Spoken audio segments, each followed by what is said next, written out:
All right, Charles Barnes here, going through the annual series of the Tennessee Titans draft picks. For those that don't know me, I'm Charles Barnes at BU_scouting on most social media platforms. Have a history in coaching, basketball, football, been in recruiting offices at colleges, graduated from GM courses, have GM's names, numbers, scouts' names, numbers.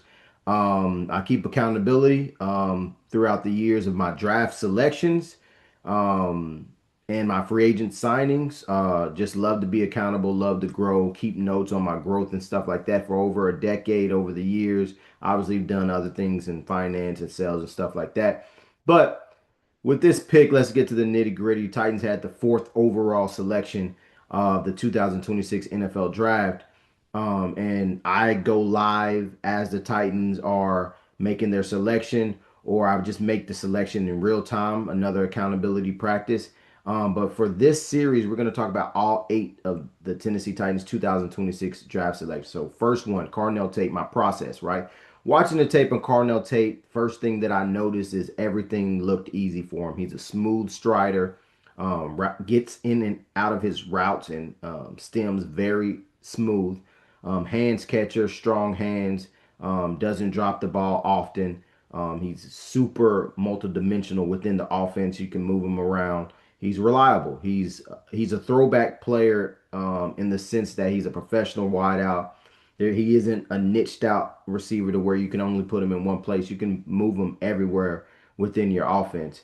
And I understand the thought process that was going to the for the Titans, which for me personally, and I'll get to that when it's my time to do my um, draft series, but made sense for the Titans, right? You need a receiver that can go up to and get it, which I didn't mention. His contested catch ability, his acrobatic catch ability is awesome. He can go up and get it. He has pure unadulterated love for the football when it's in the air, and he comes down with it more times than not. And I think that's what Cam Ward needs. So they checked off that box with Carnell Tate, mature. You got the off field stuff that's checked out. And then for their process, they got their guy right. It didn't matter that it was a deep draft class at wide receiver. They got their guy, and that's gonna fit that Brian Dable system and really any system, right, in the NFL with that type of skill set. So he ended up being my wide receiver 1A, 1B with Jordan Tyson, with, you know, Tyson having a slight edge with his run after catch ability and just explosiveness in general. But Carnell Tate has that savvy ability, which I'm about to get to, is I think he'll be more of a possession wideout at the next level. That's something that he's going to have to work on. The short to intermediate route running. And then obviously the play strength and run after catch ability and finishing off his runs with physicality. That's what's going to be needed at the next level. I don't think that he will be as consistent as of a deep threat as he was in college. Will he still have some head top plays and make plays over the top and then obviously run away from people horizontally? Yes. But will he be like considered like Deshaun Jackson? No. He's going to have to be a guy that's a route savant that wins, from 10 to 15 yards and then able to secure the catch and then get some yak. So I like the pick. I like the selection. I get it for the Titans, right? They got their guy for Cam Ward. They got the player. They picked the person, not necessarily the position. I get it. But if there's any concerns that I do have for Carnell Tate, it's the projection of that 6'2", 190-ish receiver that's not quite 200, that's not quite 210, and really trying to find a successful comp of that in the league.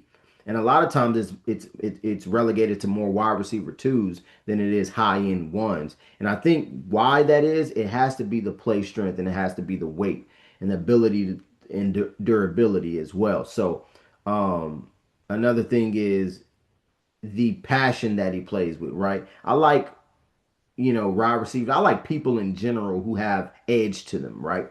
I see it every now and again. I would love to see that passion on a more consistent basis. Everybody can be their own person and their own have their own personality as long as the mentality is the same and we're moving towards the same direction. But play strength, play passion, I can call it. Um, and in really durability at that tweener range where you're not quite 200, you're not 205, you're not 210, you're right there at 190. So and then you're capped off a little bit with your ability to not be that super 4-3 speedster. So now we're talking about you do have to bang in between, the 10 to 15 yard range. Now, can you handle that type of NFL beating?